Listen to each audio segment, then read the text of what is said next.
What if I told you that your problem isn't that you're a failure, but that you think too much? Many of us have brilliant minds, ideas that could change the course of our lives and the lives of those around us. We read, we learn, we plan, we optimize, but we don't take action. On the other hand, we see people we know for a fact have fewer capabilities than us.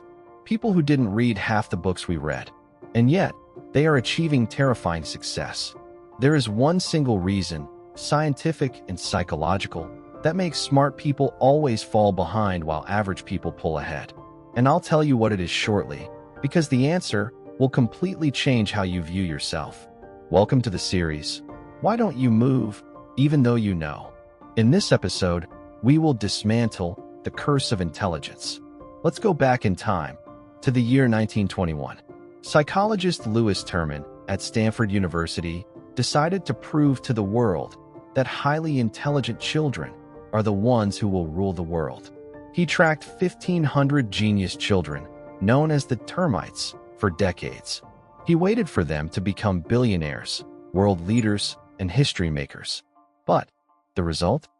The vast majority of them lived very ordinary, incredibly safe lives. They became standard accountants, mid-level managers, regular employees. They didn't change the world. They just existed. And the funny part? There were 2 children Terman rejected from the study because their IQ wasn't high enough to be considered genius. They grew up and both won the Nobel Prize in Physics. Why did this happen? And here we arrive at the first truth. Smart people don't fail because they are stupid, but because they see things that others don't. The smart person sees all the possibilities. And because they see all the possibilities, they see all the risks. Your brain is a supercomputer. When you give it an idea, it immediately runs a simulation of everything that could go wrong. It tells you, what if the economy crashes? What if the algorithm changes? What if my friends mock me? What if I'm just not ready yet? So you enter a state that science calls analysis paralysis. You don't need me to explain this to you. You've already lived it. Remember that project you planned for months? You bought the domain name, you designed the logo, you researched the competitors, and then you abandoned it because you felt it wasn't perfect yet. This phenomenon is rooted in what psychologists call the burden of potential. If you were a smart kid, society, your parents, and your teachers constantly told you, "You are so smart. You have so much potential." You might think that's a compliment. It's not. It's a trap. Dr. Carol Dweck tells us in her studies on the fixed mindset that praising intelligence programs the smart person to protect their image at all costs. Your identity becomes built on being the smart one. And what is the greatest threat to a smart person? Looking stupid. So, you become terrified of trying something new. Because if you try and you fail, it means you are not the genius everyone thought you were. Therefore, the most dangerous thing you can possess isn't ignorance. It's deep understanding without execution. You don't suffer from a lack of opportunities. You suffer from overthinking them. You fall into what I call the productivity trap. Because you are smart, you think watching hours of tutorials is progress. You think building the perfect Notion workspace is progress. You think reading another book about business is doing business. It's not. It's fake work. It's your brain tricking you into feeling productive while keeping you completely safe from the risk of failure. The average person doesn't carry this heavy armor. They possess positive ignorance. Have you heard of the Dunning-Kruger effect? Science proves that the person with less knowledge actually possesses higher confidence. They don't know that 90% of startups fail. They don't know the complex tax laws. They don't know how difficult it is to edit a video. Because they simply don't know the scale of the complexities. They just pick up their phone, hit record, jump into the unknown, and learn from the streets. And this brings us to the social cost of intelligence, the ego. Smart people are obsessed with being sophisticated. You are afraid of looking cringe.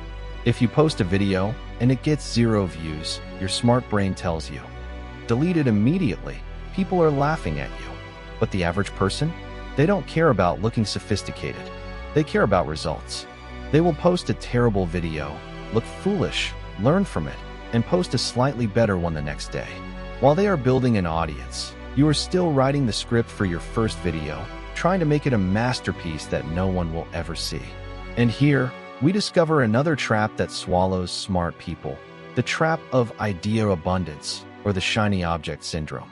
The mind of a smart person is a machine that never stops generating creative ideas. And this, unfortunately, is a fatal weakness. Why? Because the less intelligent person enters into long spirals of thought and exerts tremendous effort to arrive at just one good idea. And because they worked so hard to find this single idea, they sanctify it. They hold on to it for dear life, and they pour absolutely all their focus into executing it to the very end without distraction. But the smart person? For the smart person, ideas fall from the sky like rain. You start executing an excellent idea. The beginning is fun, it's exciting. But then, you hit the messy middle, the part where it gets boring, the part where the dopamine drops and the hard work begins. Right at that moment of frustration, another idea flashes in your head. A new idea that seems better, faster, and much more exciting. So what do? You abandon the first idea and you jump to the second. Let me bring the picture closer to you. Imagine you are standing in a very long, very slow line to reach your ultimate goal. You stand in this line, you get bored. Then you look to your right and see another line that seems to be moving faster. You leave your spot and move to the new line. The moment you stand in it, you look back and you are surprised that the old line, the one you were just in, has suddenly started moving quickly. So you feel a rush of regret and you move to a third line. The result? You are stuck in the cycle of transitioning. You are exhausting yourself. You are moving all the time, but you haven't taken a single step forward. You are addicted to the dopamine of starting and allergic to the discipline of finishing. While the average person stood in their first line patiently, they didn't look left or right because they didn't have a dozen other brilliant ideas to distract them. They embraced the boredom, so they reached the end and they succeeded. This terrifying distraction leads us to a painful truth. Let me ask you honestly, how many million-dollar ideas have died in your head and never saw the light of day? Let me tell you something you might not like. You don't suffer from a lack of intelligence, nor from a lack of resources. You suffer from something far more dangerous. You are waiting to feel ready. And in the meantime, someone with less knowledge than you started, focused on one single idea, survived the boring middle, learned from their embarrassments, and progressed, and is now living the exact life you were only thinking about. This person who pulled ahead of you didn't win with their intelligence. They won with something else entirely. Researcher Angela Duckworth spent years studying cadets at the United States Military Academy at West Point. It's one of the toughest training programs in the world. She wanted to know, who survives the grueling training? Is it the ones with the highest SAT scores? The strongest athletes? No.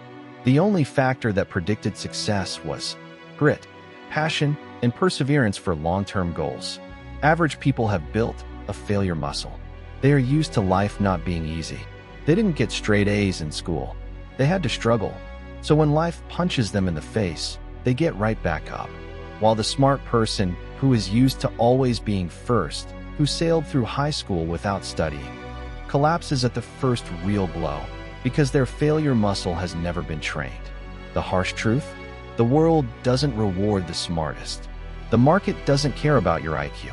It rewards the one who shows up, focuses, ships the product, and keeps going. Intelligence is just a powerful engine, but without wheels and without a steering wheel to guide you on a single path, your luxury Ferrari won't move a single centimeter out of the garage. It's time to stop punishing yourself with your own intelligence. It's time to allow yourself to be a beginner, to be imperfect, to look foolish for a little while. Stop switching between lines. Pick one idea, burn the boats, and see it through to the end. I want to give you a mental model used by the most successful founders in the world. It's called the 70% rule. If you have 70% of the information you need, you must make the decision and execute. If you wait until you have 90 or 100% of the information, you are already too late. Action precedes readiness. Remember this rule well. Execute now and adjust later. But I know what's going through your mind right now. You are listening to this, and your smart brain is whispering, I want to start, but I just want my work to be flawless before I show it to anyone. And this exactly is the second and perhaps the deadliest trap that smart people fall into. In the next episode, I will explain to you why perfectionism is a disease and how it's more dangerous than failure itself. I will show you how your noble attempt to be perfect is actually just a mask, hiding your deep, psychological fear of judgment. If you felt this episode touched a nerve, if it described your exact situation, share it with a smart friend who you know is stuck in their place, jumping from one line to another without ever arriving. And don't forget to subscribe so we can continue this mental journey together. This is your reminder. Start before you are ready. I'm Andrew from the Glotify team. Thank you for listening, and I'll see you in the next episode.